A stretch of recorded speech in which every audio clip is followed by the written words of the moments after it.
رمضان اپنے اختتام کے قریب تھا اور عید میں صرف 2 دن باقی رہ گئے تھے۔ خالد 25 سالہ ایک محنتی مالی اپنے 2 معصوم بچوں کے ساتھ ایک چھوٹے سے کچے گھر میں زندگی گزار رہا تھا۔ اس کے بچے بھوک سے نڈھال تھے، جبکہ شہر میں ہر طرف عید کی خریداری کا شور تھا، بازاروں میں رونقیں تھیں، مگر خالد کے گھر میں فاقوں کا عالم تھا۔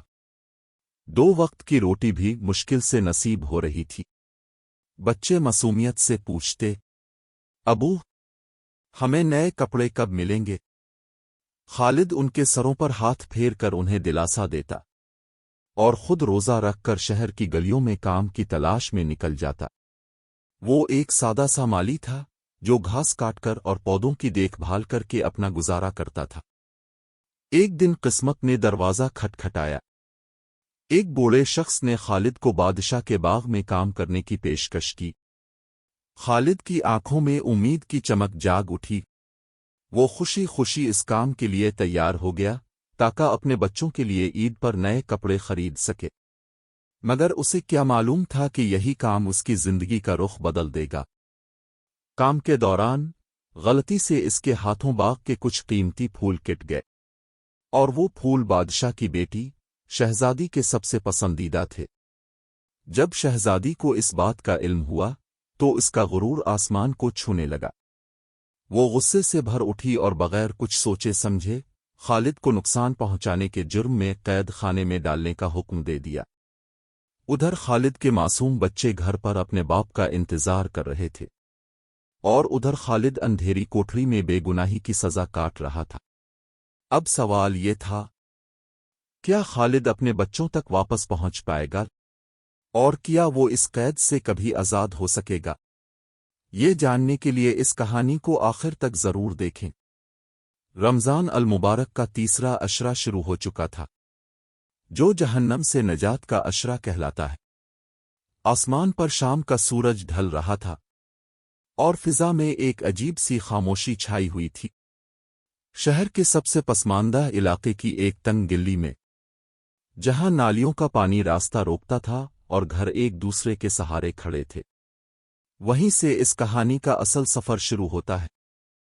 تنگ گلی کے آخر میں ایک پرانا مٹی کا گھر کھڑا تھا۔ اس کے ایک کمرے میں روشن دان سے آتی سورج کی آخری کرن اندر جھانک رہی تھی، جیسے اندھیرے میں بھی امید کی ایک ہلکی سی روشنی باقی ہو۔ اسی کمرے میں خالد بیٹھا تھا، صرف 25 سال کا ایک نوجوان، مگر حالات نے اسے وقت سے پہلے بوڑھا بنا دیا تھا۔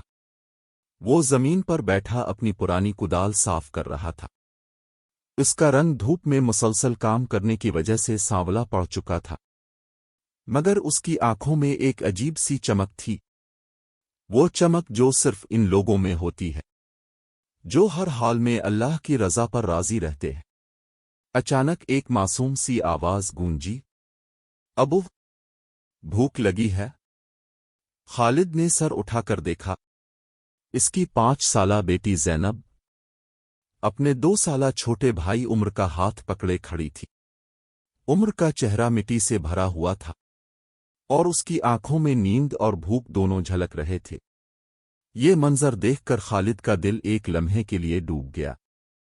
اس نے فوراً کدال ایک طرف رکھی، اپنے ہاتھوں سے مٹی جھاڑی، اور بچوں کو اپنے پاس بلا لیا۔ وہ نرمی سے بولا، بس تھوڑی دیر اور میری جان، ابھی مسجد سے اذان ہونے والی ہے۔ اس نے دونوں بچوں کو اپنے سینے سے لگا لیا، پھر عمر کو اٹھا کر گود میں لے لیا، مگر عمر کا وزن بہت ہلکا تھا، اتنا ہلکا کہ خالد کے دل میں خوف پیدا ہو گیا کہ کہیں کمزوری اسے بیمار نہ کر دے۔ خالد کی بیوی مریم کو دنیا سے گئے 2 سال ہو چکے تھے، مگر وہ منظر آج بھی اس کی آنکھوں میں تازہ تھا۔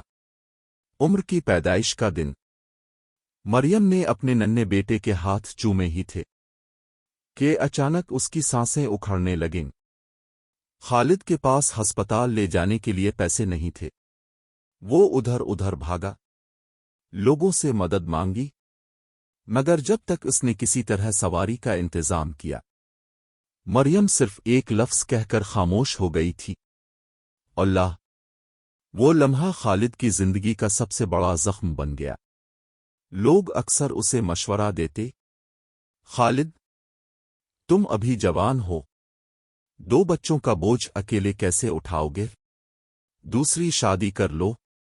مگر خالد کا دل آج بھی مریم کی محبت سے بھرا ہوا تھا۔ وہ کسی اور کو اپنی زندگی میں لانے کا سوچ بھی نہیں سکتا تھا۔ اس کے لیے اب اس کی دنیا بس 2 چیزیں تھیں، اس کے بچے اور ان کی خوشی۔ سرپنچ سورج سنگھ نے شیوم کو غور سے دیکھا اور مسکراتے ہوئے بولے، ارے بیٹا، اس وقت تو تمہاری شادی بھی نہیں ہوئی تھی۔ یہ کون ہے؟ کیا یہ تمہاری بیوی ہے؟ شیوم نے ادب سے اپنی بیوی کا تعارف کرواتے ہوئے کہا، جی سرپنچ جی، یہ میری بیوی رانو ہے۔ سرپنچ نے خوشی سے کہا، بہت اچھا بیٹا، تم لوگ یہاں آئے، مجھے واقعی بہت خوشی ہوئی۔ تمہارے والد کے ساتھ میری بہت پرانی اور گہری دوستی ہے۔ آؤ اندر آؤ، آرام سے بیٹھ کر بات کرتے ہیں۔ یہ کہہ کر وہ تینوں گھر کے اندر چلے گئے اور بیٹھ کر باتیں کرنے لگے۔ سرپنچ نے محبت بھرے انداز میں پوچھا، بیٹا، یہ بتاؤ تمہارے والد کی طبیعت اب کیسی ہے؟ شہر کا حکمران بادشاہ اکبر تھا۔ وہ ایک نہایت نرم دل اور درویش صفت انسان تھا۔ اپنی رعایا سے بے حد محبت کرتا تھا۔ اکثر رات کے اندھیرے میں بھیس بدل کر گلیوں میں نکلتا تاکہ یہ دیکھ سکے کہ کہیں کوئی بھوکا تو نہیں سو رہا۔ مگر اس کی زندگی میں ایک بڑی پریشانی بھی تھی، اس کی بیٹی شہزادی فرزانہ۔ فرزانہ 22 سال کی تھی، مگر اس کا مزاج آگ کی طرح تیز اور غرور سے بھرا ہوا تھا۔ وہ اپنی ماں میم لام کاف عالم کی لاڈلی تھی، اور ملکہ نے ہمیشہ اسے یہی سکھایا تھا کہ غریب لوگ صرف خدمت کے لیے ہوتے ہیں، ان کی کوئی حیثیت نہیں ہوتی۔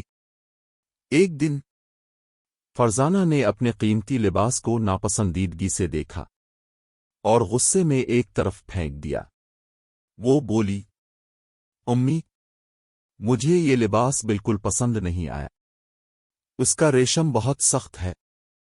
ملکہ نے نرمی سے اس کے سر پر ہاتھ پھیرا اور کہا، فکر نہ کرو میری بیٹی، میں ابھی درزی کو حکم دیتی ہوں کہ کشمیر سے بہترین ریشم منگوائے۔ تم تو شہزادی ہو، تمہیں دنیا کی ہر قیمتی چیز ملنی چاہیے۔ بادشاہ اکبر کچھ فاصلے پر کھڑے یہ سب دیکھ رہے تھے۔ انہوں نے ایک گہری سانس لی اور آہستہ سے کہا، ملکہ، اسے اتنا نہ بگڑو، یہ رمضان کا مہینہ ہے، ہمیں غریبوں کی بھوک کا احساس ہونا چاہیے، نہ کہ نئے لباس کی نمائش۔ فرزانہ نے ہلکی سی طنزیہ مسکراہٹ کے ساتھ کہا، ابا حضور، غریب لوگ غریب اس لیے ہوتے ہیں کیونکہ وہ محنت نہیں کرتے، ان کا اور ہمارا کیا مقابلہ؟ یہ سن کر بادشاہ خاموش ہو گئے۔ وہ جانتے تھے کہ فرزانہ کا دل اب سخت ہو چکا ہے اور اسے بدلنے کے لیے کسی بڑے امتحان یا سبق کی ضرورت ہوگی۔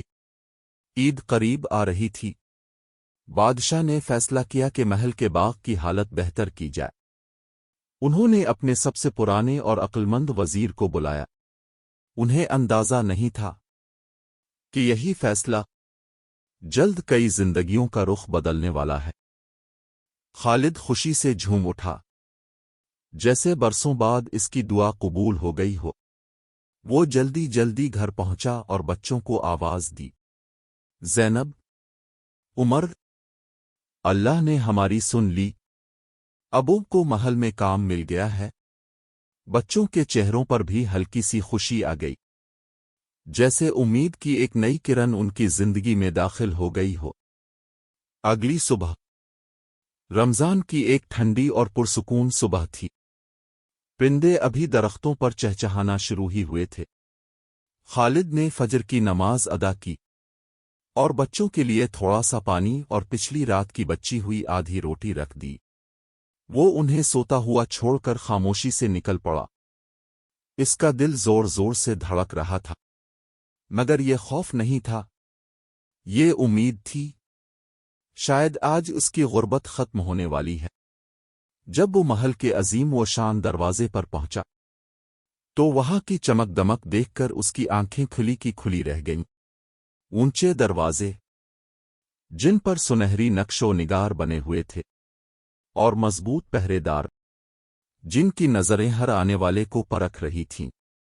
وزیر پہلے ہی وہاں موجود تھا۔ اس نے خالد کو دیکھا اور ہلکی سی مسکراہٹ کے ساتھ کہا، آؤ خالد، آج سے تمہارا امتحان شروع ہوتا ہے۔ یہ باغ بادشاہ کی جان ہے اور شہزادی فرزانہ کی آنکھوں کا نور۔ یہاں کی ہر شاخ، ہر پتا تمہاری پوری توجہ چاہتا ہے۔ خالد نے آہستہ سے بسم اللہ کہا اور باغ میں داخل ہو گیا۔ وہ باغ اتنا وسیع تھا کہ جیسے ختم ہی نہ ہوتا ہو۔ ایک طرف سرخ گلابوں کی قطاریں تھیں تو دوسری طرف سفید یاسمین کی خوشبو فضا میں گھلی ہوئی تھی، مگر کئی جگہوں پر درخت بے ترتیب بڑھ چکے تھے۔ ان کی گھنی شاخوں نے راستے روک رکھے تھے اور نیچے لگے چھوٹے پودوں تک دھوپ نہیں پہنچ رہی تھی۔ خالد نے اپنا کرتا اوپر کیا اور کام میں جات گیا۔ وہ روزے سے تھا۔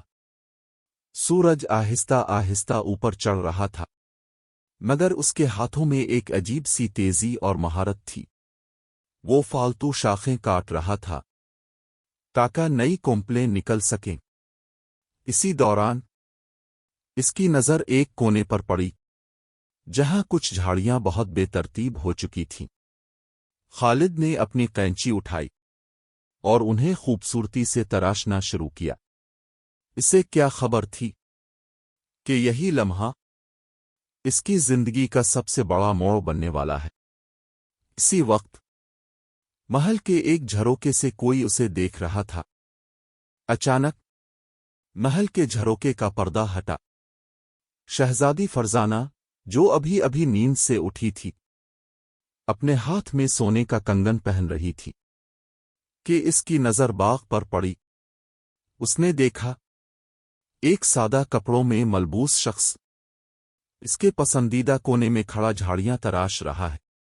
وہ فوراً غصے سے بولی، یہ کون ہے؟ اس نے اپنی خادمہ کی طرف دیکھ کر کہا، وزیر چچا نے پھر کسی غریب کو یہاں کام پر لگا دیا ہے۔ فرزانہ غصے میں تیزی سے نیچے آئی۔ اس کے ریشمی لباس کی سرسراہٹ دور کھڑے خالد کے کانوں تک پہنچ گئی۔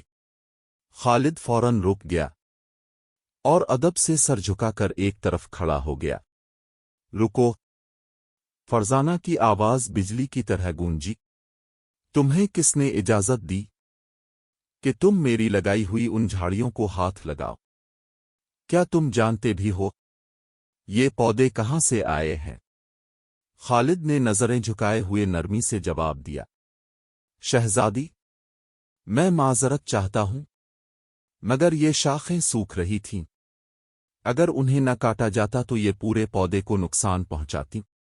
میں تو بس انہیں نئی زندگی دینے کی کوشش کر رہا تھا۔ یہ سن کر فرزانہ کا غرور اور بڑھ گیا۔ وہ طنزیہ انداز میں بولی، زندگی؟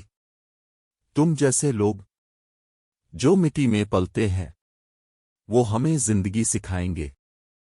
تمہارا کام صرف حکم ماننا ہے، اپنا دماغ چلانا نہیں۔ اور اگر دوبارہ تم نے میری اجازت کے بغیر کسی پودے کو ہاتھ لگایا تو میں تمہارے ہاتھ کٹوا دوں گی۔ خالد خاموش رہا۔ اس کے کانوں میں شہزادی کے سخت الفاظ گونج رہے تھے، مگر اس کے دل میں بس اپنی بیٹی زینب کا معصوم چہرہ تھا۔ اس نے خود سے سوچا، اگر میں نے آج جواب دے دیا تو میرا کام ختم ہو جائے گا اور میرے بچے عید پر بھوکے رہ جائیں گے۔ اس نے سر جھکایا اور آہستہ سے کہا، جیسا آپ کا حکم شہزادی۔ اگلا دن پہلے سے بھی زیادہ سخت تھا۔ گرمی اتنی شدید تھی کہ پرندے بھی درختوں کے سائے میں چھپ گئے تھے۔ خالد روزے کی حالت میں تھا۔ اس کا گلا سوکھ کر کانٹوں جیسا ہو گیا تھا، پسینہ اس کے پرانے کرتے کو بھگو رہا تھا، مگر وہ پھر بھی کام میں لگا ہوا تھا۔ وہ زمین کھود رہا تھا تاکہ نئے پھول لگائے جا سکیں۔ ہر ضرب کے ساتھ اس کے دل میں ایک ہی امید زندہ تھی، یہ سب میرے بچوں کے لیے ہے۔ شہزادی فرزانہ اپنے جھروکے سے یہ سب دیکھ رہی تھی، اسے حیرت ہو رہی تھی کہ کل اتنی بے عزتی کے بعد بھی یہ شخص آج بھی اسی سکون کے ساتھ کام کر رہا ہے، اسے تکلیف کیوں نہیں ہوتی؟ یہ اتنا خاموش اور صابر کیسے ہے؟ اس نے خود سے سوال کیا، مگر اس کا غرور اسے اکسانے لگا کہ وہ اس شخص کا صبر توڑ کر دیکھے۔ اس نے فوراً ایک نوکر کو حکم دیا، جاؤ میرے نہانے کے لیے کھولتا ہوا گرم پانی لے کر آؤ۔ کچھ ہی دیر میں نوکر پانی لے آیا، بھاپ اٹھتی ہوئی، شدید گرم۔ فرزانہ نے وہ پیالہ اپنے ہاتھ میں لیا اور بہانہ بنا کر باغ کی طرف آ گئی۔ اس وقت خالد زمین پر بیٹھا ایک نیا پودا لگا رہا تھا۔ فرزانہ اس کے قریب سے گزری اور اچانک جیسے اس کا پاؤں پھسل گیا ہو، وہ زور سے چیخی اور وہ کھولتا ہوا گرم پانی سیدھا خالد کی پیٹھ اور کندھوں پر گر گیا۔ ایک لمحے کے لیے خالد کے منہ سے درد بھری چیخ نکلتے نکلتے رک گئی۔ اس نے اپنے دانت اتنی زور سے بیچ لیے کہ اس کے مسوڑوں سے خون نکل آیا۔ گرم پانی نے اس کی نرم جلد کو جلا دیا تھا، جلن ایسی تھی جیسے کسی نے انگارے اس کے جسم پر رکھ دیے ہوں، مگر وہ پھر بھی خاموش رہا۔ فرزانہ نے بے رحمی سے کہا، دیکھ کر نہیں بیٹھ سکتے؟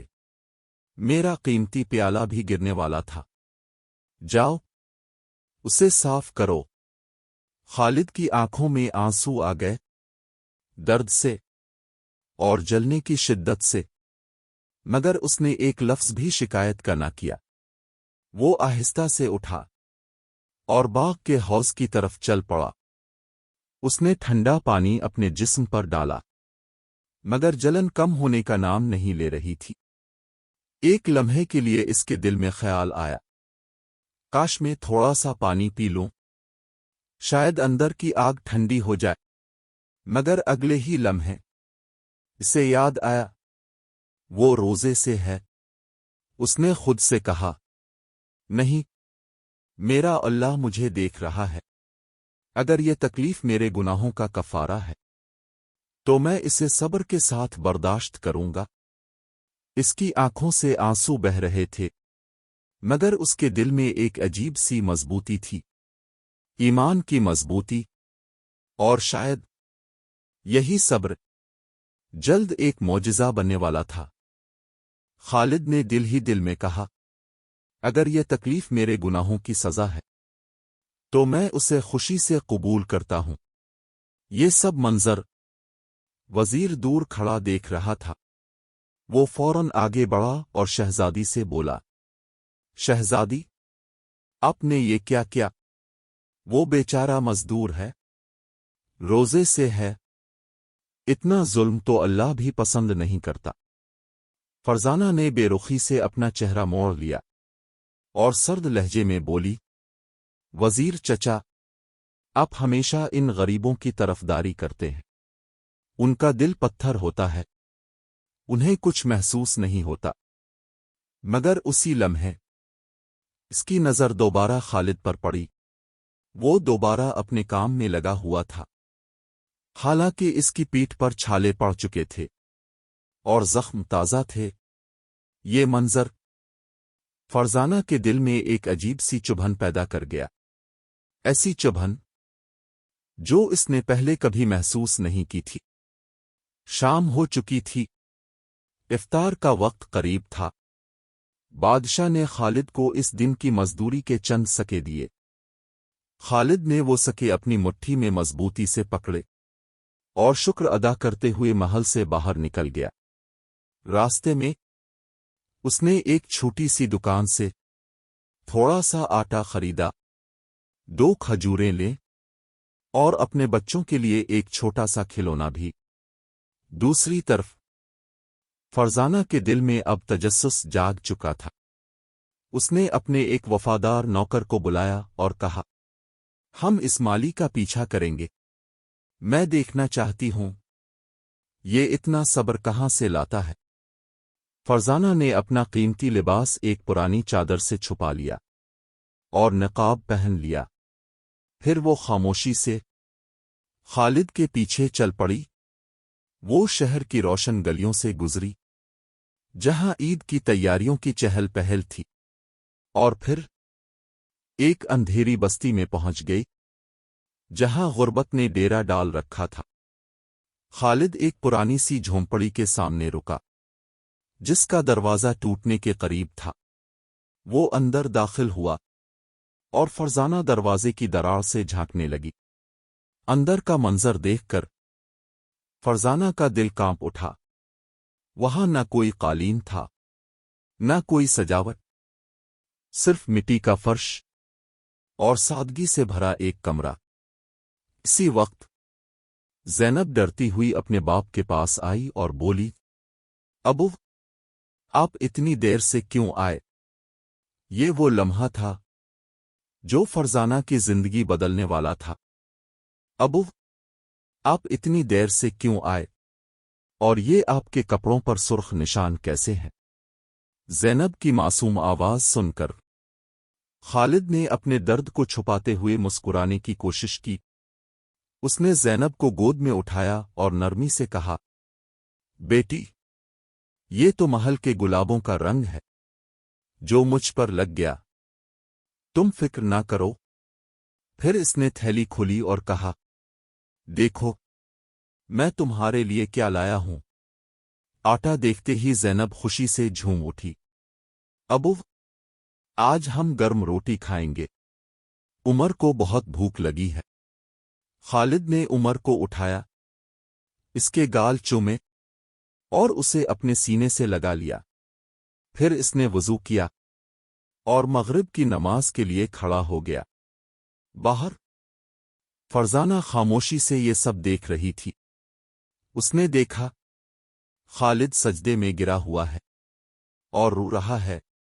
وہ کہہ رہا تھا، یا اللہ، شہزادی فرزانہ کو ہدایت دے، ان کا دل نرم کر دے، وہ نادان ہیں، انہیں نہیں معلوم کہ غریب کا دل کتنا نازک ہوتا ہے۔ یا رب، انہیں ہمیشہ خوش رکھ۔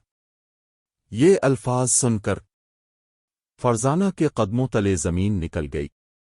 وہی شخص جس پر اس نے کھولتا ہوا پانی ڈالا تھا، جسے اس نے ذلیل کیا تھا، وہی شخص اس کے لیے دعا کر رہا تھا۔ فرزانہ کی آنکھوں سے آنسو بہنے لگے جو اس کے نقاب کو بھگونے لگے۔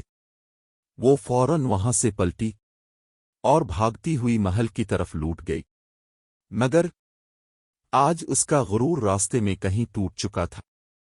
وہ محل تو پہنچ گئی، مگر اس کا سکون اسی غریب بستی کی اندھیری گلیوں میں رہ گیا تھا۔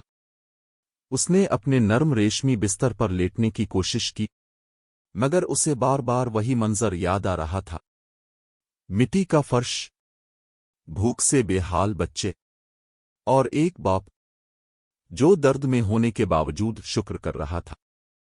اس نے آنکھیں بند کیں تو اسے خالد کی جلی ہوئی پیٹھ دکھائی دی، اور وہ دعا جو اس نے اس کے لیے مانگی تھی۔ فرزانہ نے خود سے سرگوشی کی، میں کتنی گر چکی ہوں۔ اس نے اپنے ہاتھوں کو دیکھا جو قیمتی انگوٹھیوں سے بھرے ہوئے تھے۔ انہی ہاتھوں نے ایک ایسے باپ کو تکلیف دی جو صرف اپنے بچوں کے لیے جیتا ہے۔ اس کی آنکھوں سے آنسو مسلسل بہتے رہے۔ اگلی صبح محل کا ماحول معمول سے بالکل مختلف تھا، کچھ بدل چکا تھا، اور یہ تبدیلی اب سب کے سامنے آنے والی تھی۔ وہ صبح عام دنوں سے بالکل مختلف تھی۔ شہزادی فرزانہ جو ہمیشہ دیر سے اٹھتی تھی، آج فجر کے وقت ہی جاگ گئی تھی۔ اس نے اپنی خادمہ کو بلایا اور آہستہ مگر واضح لہجے میں کہا، آج میرے لیے کوئی قیمتی لباس نہ نکالو، مجھے سادہ سا ململ کا جوڑا دو۔ خادمہ حیران رہ گئی، مگر اس نے فوراً حکم کی تعمیل کی۔ فرزانہ نے سادہ لباس پہنا، اور پہلی بار اسے اپنے اندر ایک عجیب سی نرمی محسوس ہوئی۔ وہ آہستہ قدموں سے باغ کی طرف بڑھی۔ دور سے اس نے دیکھا، خالد پہلے ہی آ چکا تھا۔ اس کا کندھا ابھی بھی جھکا ہوا تھا، جیسے کل کی جلن اب تک اس کے جسم میں باقی ہو۔ خالد نے بسم اللہ پڑھ کر کام شروع کیا، مگر اس کے ہاتھوں میں اب بھی درد کی لرزش تھی۔ فرزانہ آہستہ آہستہ اس کے قریب آئی۔ جیسے ہی خالد نے کپڑوں کی ہلکی سی سرسراہٹ سنی، وہ گھبرا کر پیچھے ہٹ گیا اور فوراً سر جھکا لیا۔ اسے لگا شاید آج پھر کوئی سزا اس کا انتظار کر رہی ہے، مگر آج آواز مختلف تھی۔ فرزانہ کی آواز میں نہ غرور تھا، نہ سختی، بلکہ ایک عجیب سی لرزش تھی، جیسے کوئی گناہگار معافی مانگنے آیا ہو۔ خالد نے دھیمی آواز میں کہا، جی شہزادی، کیا مجھ سے پھر کوئی غلطی ہو گئی؟ میں ابھی سب صاف کر دیتا ہوں۔ فرزانہ نے نظریں جھکا لیں۔ اس کی پلکوں پر آنسو ٹھہر گئے۔ نہیں خالد، غلطی تم نے نہیں، میں نے کی ہے۔ کیا تم مجھے معاف کر سکتے ہو؟ یہ سنتے ہی خالد کے ہاتھ سے کدال زمین پر گر گئی۔ وہ حیرت سے شہزادی کو دیکھنے لگا، جیسے اسے یقین ہی نہ آ رہا ہو۔ شہزادی، آپ یہ کیا کہہ رہی ہیں؟ آپ مالک ہیں، میں تو ایک معمولی خادم ہوں۔ فرزانہ نے آنسو روکنے کی کوشش کرتے ہوئے کہا، نہیں خالد، تم اللہ کے نیک بندے ہو، اور میں ایک مغرور لڑکی۔ میں نے کل تمہارا پیچھا کیا تھا، میں نے تمہارے بچے دیکھے، تمہارا گھر دیکھا، اور تمہاری وہ دعا بھی سنی۔ یہ سنتے ہی خالد خاموش ہو گیا۔ اس کے چہرے پر ایک نورانی سی مسکراہٹ پھیل گئی۔ وہ نرمی سے بولا، شہزادی، میں نے تو آپ کو اسی وقت معاف کر دیا تھا جب وہ پانی مجھ پر گرا تھا۔ اسلام ہمیں یہی سکھاتا ہے کہ برائی کا جواب بھلائی سے دیا جائے۔ فرزانہ کی آنکھوں سے آنسو بہہ نکلے، مگر اس بار یہ آنسو پچھتاوے کے ساتھ ساتھ سکون کے بھی تھے۔ اس لمحے ایک شہزادی کا غرور ٹوٹ چکا تھا۔ کچھ ہی دنوں میں محل کا منظر بدلنے لگا۔ شہزادی فرزانہ اب گھنٹوں باغ میں بیٹھتی تھی، مگر اب وہ وہاں نخرے دکھانے نہیں آتی تھی، بلکہ خاموشی سے خالد کی باتیں سننے آتی تھی۔ وہ دین کی باتیں سنتی اور ہر لفظ کو دل میں اتارتی جاتی۔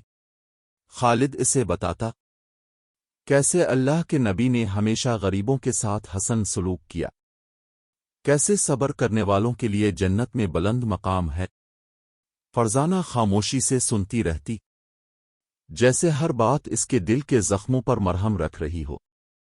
ایک دن اس نے ہچکچاتے ہوئے پوچھا، خالد، کیا اللہ مجھے بھی معاف کر دے گا؟ میں نے بہت تکبر کیا ہے، لوگوں کے دل دکھائے ہیں۔ خالد نے پودوں کو پانی دیتے ہوئے مسکرا کر کہا، شہزادی، اللہ تو غفور الرحیم ہے، وہ تو ایک سچے آنسو پر بھی رحمت کے دریا بہا دیتا ہے۔ اگر انسان اپنی غلطی مان لے تو اللہ اسے اپنا محبوب بنا لیتا ہے۔ یہ الفاظ فرزانہ کی زندگی بدل گئے۔ اس نے آہستہ آہستہ اپنے مہنگے شوق چھوڑ دیے۔ اب وہ محل کے بچے ہوئے کھانے کو ضائع نہیں ہونے دیتی تھی، بلکہ اسے تیار کروا کر خاموشی سے غریب بستیوں میں بھجواتی تھی۔ وہ چپکے سے خالد کے بچوں کے لیے نئے کپڑے اور کھلونے بھی بھیجتی، مگر اس طرح کہ خالد کو کبھی پتہ نہ چل سکے کہ یہ سب کس کی طرف سے ہے۔ اب اس کے چہرے پر غرور کی جگہ سکون آ چکا تھا، مگر یہ سب تبدیلیاں محل کی ملکہ کو بالکل پسند نہیں آ رہی تھیں۔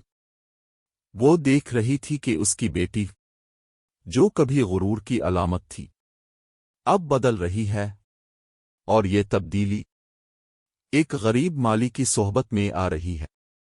ملکہ کے دل میں بے چینی بڑھنے لگی، کیونکہ وہ نہیں چاہتی تھی کہ شہزادی کا دل نرم ہو جائے، اور یہی بے چینی اب ایک نئے امتحان کی بنیاد بننے والی تھی۔ ملکہ کے دل میں یہ بات بیٹھ گئی تھی، اس کی بیٹی کی تبدیلی کسی عام بات کا نتیجہ نہیں۔ اسے لگا یہ سب اس غریب مالی کا اثر ہے۔ وہ غصے میں بولی، یہ میری بیٹی کا دماغ خراب کر رہا ہے، اگر اسے نہ روکا گیا تو فرزانہ ہمارے ہاتھ سے نکل جائے گی۔ اسی فکر میں ملکہ نے اپنے خاص وزیر اور چند سپاہیوں کو بلایا۔ اسے راستے سے ہٹانا ہوگا کسی بھی قیمت پر۔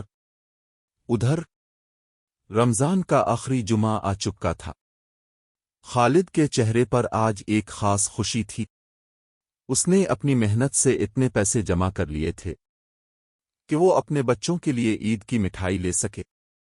اس نے اپنے پرانے جھولے میں اوزار رکھے اور محل کی مسجد کی طرف نماز کے لیے چل پڑا، مگر اسے کیا معلوم تھا کہ اس کے خلاف ایک سازش تیار ہو چکی ہے۔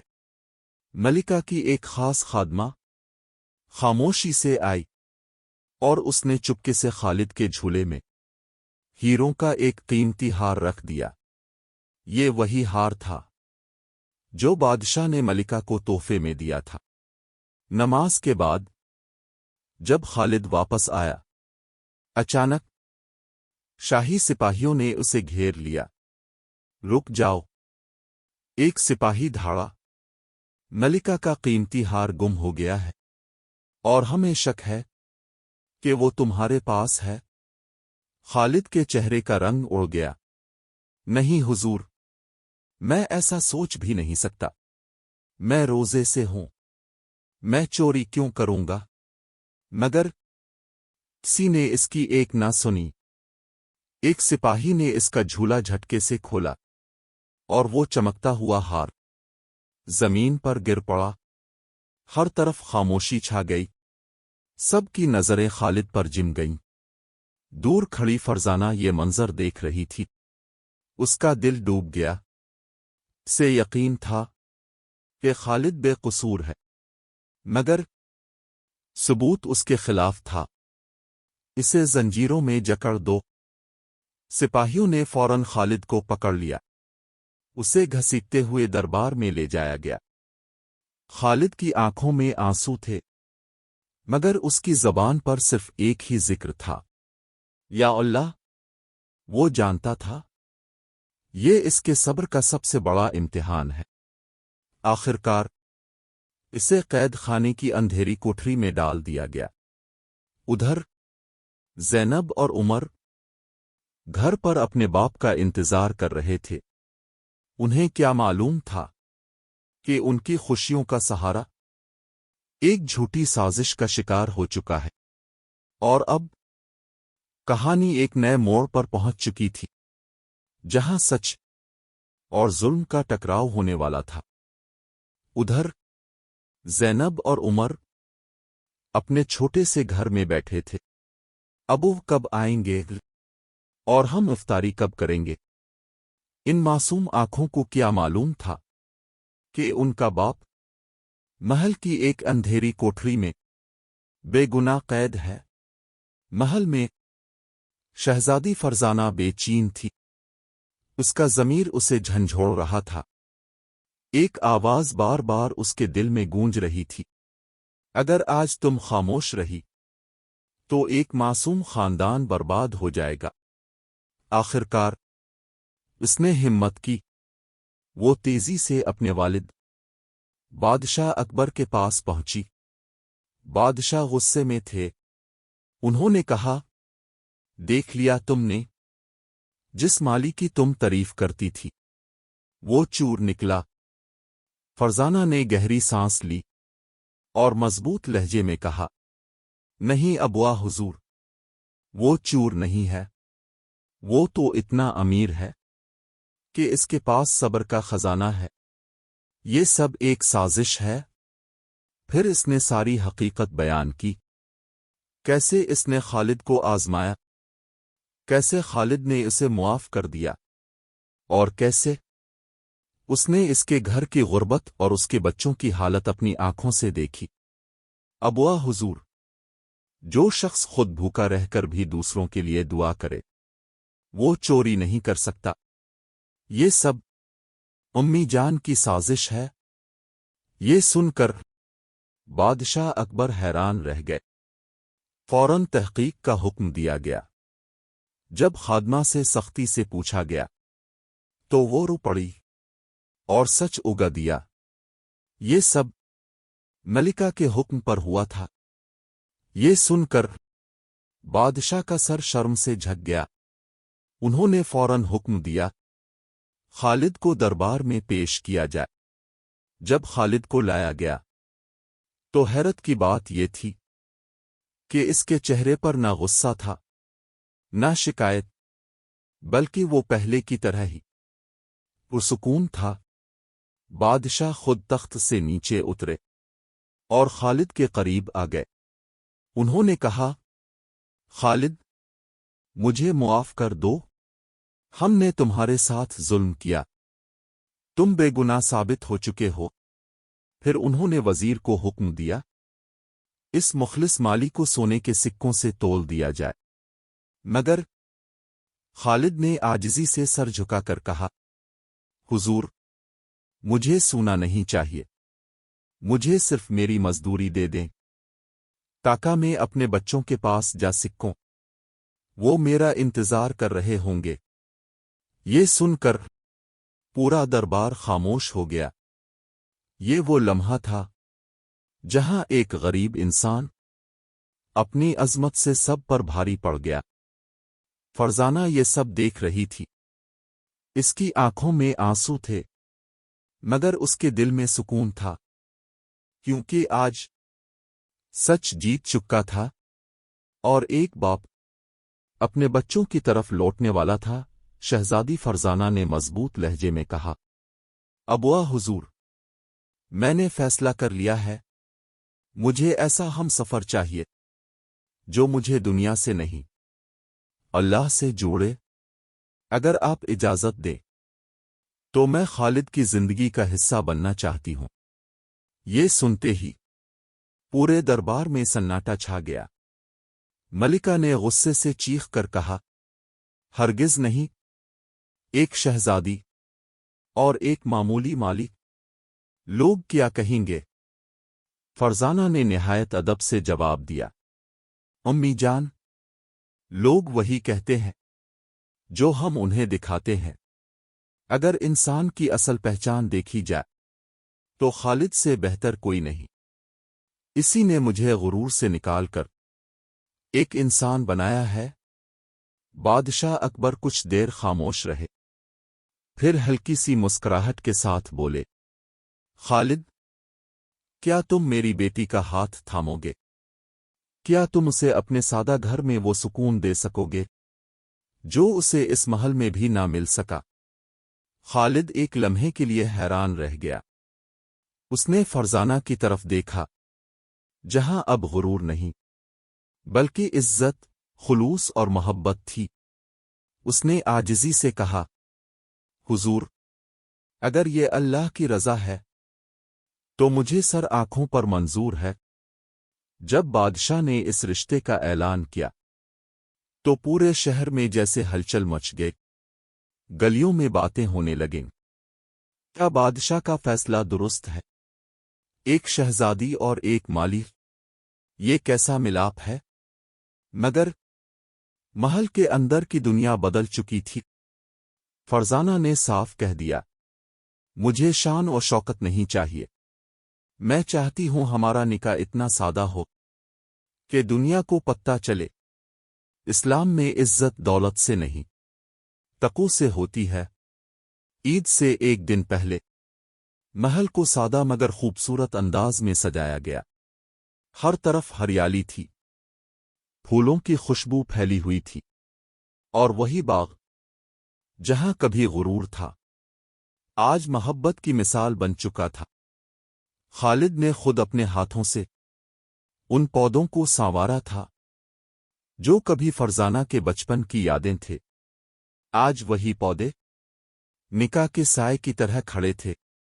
زینب اور عمر خوشی سے جھوم رہے تھے، ان کے چہروں پر وہ مسکراہٹ تھی جو کسی بھی دولت سے زیادہ قیمتی ہوتی ہے۔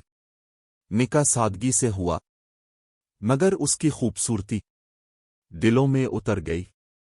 یہ صرف دو لوگوں کا ملاپ نہیں تھا، بلکہ غرور اور عاجزی کا ملاپ تھا، دولت اور صبر کا ملاپ تھا، اور سب سے اپنے بچوں کی طرف لوٹنے والا تھا۔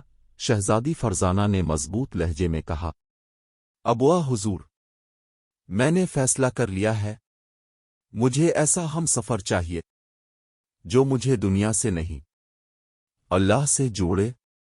اگر آپ اجازت دیں تو میں خالد کی زندگی کا حصہ بننا چاہتی ہوں۔ یہ سنتے ہی پورے دربار میں سناٹا چھا گیا۔ ملکہ نے غصے سے چیخ کر کہا، ہرگز نہیں، ایک شہزادی اور ایک معمولی مالی، لوگ کیا کہیں گے؟ فرزانہ نے نہایت ادب سے جواب دیا، امی جان، لوگ وہی کہتے ہیں جو ہم انہیں دکھاتے ہیں۔ اگر انسان کی اصل پہچان دیکھی جائے تو خالد سے بہتر کوئی نہیں۔ اسی نے مجھے غرور سے نکال کر ایک انسان بنایا ہے۔ بادشاہ اکبر کچھ دیر خاموش رہے، پھر ہلکی سی مسکراہٹ کے ساتھ بولے، خالد، کیا تم میری بیٹی کا ہاتھ تھامو گے؟ کیا تم اسے اپنے سادہ گھر میں وہ سکون دے سکو گے جو اسے اس محل میں بھی نہ مل سکا؟ خالد ایک لمحے کے لیے حیران رہ گیا۔ اس نے فرزانہ کی طرف دیکھا، جہاں اب غرور نہیں بلکہ عزت، خلوص اور محبت تھی۔ اس نے عاجزی سے کہا، حضور، اگر یہ اللہ کی رضا ہے تو مجھے سر آنکھوں پر منظور ہے۔ جب بادشاہ نے اس رشتے کا اعلان کیا تو پورے شہر میں جیسے ہلچل مچ گئی، گلیوں میں باتیں ہونے لگیں۔ کیا بادشاہ کا فیصلہ درست ہے؟ ایک شہزادی اور ایک مالی، یہ کیسا ملاپ ہے؟ مگر محل کے اندر کی دنیا بدل چکی تھی۔ فرزانہ نے صاف کہہ دیا، مجھے شان و شوکت نہیں چاہیے، میں چاہتی ہوں ہمارا نکاح اتنا سادہ ہو کہ دنیا کو پتہ چلے اسلام میں عزت دولت سے نہیں، تقوی سے ہوتی ہے۔ عید سے ایک دن پہلے محل کو سادہ مگر خوبصورت انداز میں سجایا گیا۔ ہر طرف ہریالی تھی، پھولوں کی خوشبو پھیلی ہوئی تھی، اور وہی باغ جہاں کبھی غرور تھا آج محبت کی مثال بن چکا تھا۔ خالد نے خود اپنے ہاتھوں سے ان پودوں کو سنوارا تھا جو کبھی فرزانہ کے بچپن کی یادیں تھے۔ آج وہی پودے نکاح کے سائے کی طرح کھڑے تھے۔ زینب اور عمر خوشی سے جھوم رہے تھے، ان کے چہروں پر وہ مسکراہٹ تھی جو کسی بھی دولت سے زیادہ قیمتی ہوتی ہے۔ نکاح سادگی سے ہوا، مگر اس کی خوبصورتی دلوں میں اتر گئی۔ یہ صرف دو لوگوں کا ملاپ نہیں تھا، بلکہ غرور اور عاجزی کا ملاپ تھا، دولت اور صبر کا ملاپ تھا، اور سب سے بڑھ کر یہ ایک سبق تھا کہ اصل دولت نہ سونا ہے، نہ محل، بلکہ ایک سچا دل، صبر اور اللہ پر یقین ہے۔ جب زینب اور عمر کو محل لایا گیا تو وہ حیران رہ گئے۔ اتنی بڑی جگہ، اتنی روشنی، یہ سب ان کے لیے بالکل نیا تھا۔ زینب نے جیسے ہی فرزانہ کو دیکھا وہ تھوڑا سا ڈر گئی، کیونکہ اس نے ہمیشہ امیروں کو غریبوں پر غصہ کرتے ہی دیکھا تھا۔ مگر فرزانہ آہستہ سے آگے بڑھی اور زینب کو اپنے گلے سے لگا لیا۔ نرمی سے بولی، زینب بیٹا، میں تمہاری ماں تو نہیں بن سکتی، لیکن وعدہ کرتی ہوں میں تمہاری وہ بہن اور دوست بنوں گی جو تمہارا ہر دکھ بانٹے گی۔ یہ کہتے ہوئے اس کی آنکھوں سے آنسو بہہ نکلے۔ چھوٹا عمر، جو ابھی صرف 2 سال کا تھا، فرزانہ کی چادر سے کھیلنے لگا۔ فرزانہ مسکرا دی۔ اس نے محسوس کیا کہ اصل سکون نہ محل میں ہے، نہ قیمتی زیورات میں، بلکہ ان معصوم بچوں کی ہنسی میں ہے۔ اسی دوران عید کا چاند نظر آ گیا۔ مسجدوں سے اے اللہ اکبر کی صدائیں گونجنے لگیں۔ فضا میں ایک عجیب سی روحانیت بھر گئی۔ آج خالد کے چہرے پر ایک خاص نور تھا۔ اس نے سفید رنگ کا سادہ سا کرتا پہنا ہوا تھا، مگر اس کے چہرے پر وہ اطمینان تھا جو کسی بادشاہ کے پاس بھی نہیں ہوتا۔ نکاح کی محفل سجی۔ بادشاہ اکبر خود خالد کے پاس بیٹھے اور اس سے باتیں کرنے لگے۔ انہوں نے محسوس کیا کہ خالد صرف باغ کا مالی نہیں، بلکہ وہ اپنی روح کا بھی مالی ہے، جس نے اپنے اندر سے غصہ، لالچ اور نفرت کی جھاڑیاں کاٹ دی ہیں۔ جب قاضی صاحب نے پوچھا، خالد، کیا تمہیں شہزادی فرزانہ سے نکاح قبول ہے؟ خالد نے نم آنکھوں سے آسمان کی طرف دیکھا اور دھیمی مگر مضبوط آواز میں کہا، قبول ہے۔ پھر یہی سوال فرزانہ سے کیا گیا۔ اس نے آنکھیں بند کیں، ایک گہری سانس لی اور کہا، قبول ہے۔ اسی لمحے اس کے دل سے غرور کا آخری کانٹا بھی نکل گیا۔ اب وہ صرف ایک شہزادی نہیں تھی، بلکہ ایک نیک انسان کی شرکن حیات بن چکی تھی۔ میم لام کاف عالم جو پہلے اس رشتے کے سخت خلاف تھیں، جب انہوں نے خالد کے بچوں کی معصومیت اور اس کے لہجے کی نرمی کو محسوس کیا تو ان کا دل پگھل گیا۔ انہوں نے خالد کو اپنے پاس بلایا اور نم آنکھوں کے ساتھ کہا، بیٹا، میں نے تم پر جھوٹی تہمت لگائی، مگر تم نے میرے لیے بھی دعا کی۔ پھر وہ راکیں اور دھیمی آواز میں بولے، تم نے ثابت کر دیا کہ اصل خاندانی وہ نہیں ہوتا جس کے پاس دولت ہو، بلکہ وہ ہوتا ہے جس کا دل بڑا ہو۔ عید کی نماز کے بعد پورا شہر حیران تھا، کیونکہ بادشاہ نے اعلان کر دیا تھا کہ آج محل کے دروازے ہر غریب کے لیے کھلے ہیں۔ خالد اور فرزانہ نے مل کر شیر خرما تیار کروایا، مگر صرف تیار ہی نہیں کروایا، بلکہ اپنے ہاتھوں سے ان مزدوروں کو کھلایا جن کے ساتھ خالد کبھی چوراہے پر بیٹھا کرتا تھا۔ پھر خالد نے اپنے بچوں کا ہاتھ تھاما اور انہیں اسی باغ میں لے گیا جہاں سے اس کی کہانی شروع ہوئی تھی۔ وہ مسکرا کر بولا، دیکھو زینب، دیکھو عمر، یہی وہ جگہ ہے جہاں تمہارے ابو نے دھوپ میں محنت کی تھی۔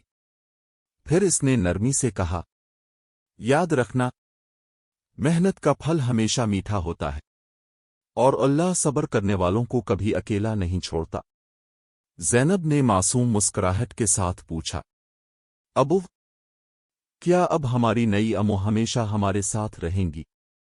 اتنے میں فرزانہ پیچھے سے آئی۔ اس نے زینب کو اپنی بانہوں میں اٹھایا اور محبت سے کہا، ہمیشہ کے لیے میری جان۔ وقت گزرتا گیا۔ بادشاہ نے خالد کو محل کا بڑا عہدہ دے دیا، مگر خالد نے ایک شرط رکھی، میں اپنی مٹی اور اپنا کام کبھی نہیں چھوڑوں گا۔ اور واقعی وہ آج بھی ہر صبح اپنے ہاتھوں سے پودوں کو پانی دیتا، انہیں سنوارتا اور سادگی سے زندگی گزارتا تھا۔ فرزانہ بھی مکمل طور پر بدل چکی تھی۔ اس نے ایک مدرسہ اور یتیم خانہ قائم کیا، جہاں وہ غریب بچوں کو دین کی تعلیم اور محبت دیتی تھی۔ اس کا غرور ختم ہو چکا تھا اور اس کی جگہ ایک نرم دل، رحم دل انسان نے لے لی تھی۔ لوگ کہتے تھے یہ صرف ایک شادی نہیں تھی بلکہ ایک سبق تھا کہ اصل دولت دل کی نیکی، صبر اور ایمان ہے۔ اور یوں وہ شہر کی سب سے محبوب شہزادی بن گئی۔ وقت گزرتا گیا مگر خالد اور فرزانہ کی محبت ایک مثال بن گئی۔ لوگ ان کی کہانی سناتے اور کہتے یہ صرف ایک نکاح نہیں تھا، یہ ایک انقلاب تھا۔ خالد نے ثابت کر دیا کہ اگر انسان کا توکل اللہ پر مضبوط ہو تو وہ بادشاہوں کے دل بھی جیت سکتا ہے۔ اس نے اپنی مرحوم بیوی مریم کو کبھی نہیں بلایا۔ وہ ہر سال اس کی قبر پر جاتا، پھول چڑھاتا، اور فرزانہ ہمیشہ اس کے ساتھ کھڑی ہوتی۔ فرزانہ نے مریم کی قدر کی کیونکہ وہ جانتی تھی کہ مریم کی محبت اور تربیت ہی تھی جس نے خالد کو اتنا صبر کرنے والا اور عظیم انسان بنایا۔ یہ کہانی ختم ضرور ہو گئی مگر اس کی روشنی آج بھی لوگوں کے دلوں میں زندہ ہے۔ یہ ہمیں سکھاتی ہے کہ اصل دولت نہ سونا ہے، نہ محل، بلکہ صبر، توکل اور نیک دل ہے۔ اللہ ہم سب کو صبر، توکل اور نیکی کی توفیق عطا فرمائے، آمین۔ اگر آپ کو یہ کہانی پسند آئی ہو تو لائک کریں، چینل کو سبسکرائب کریں اور شیئر کریں تاکہ یہ پیغام دوسروں تک بھی پہنچ سکے۔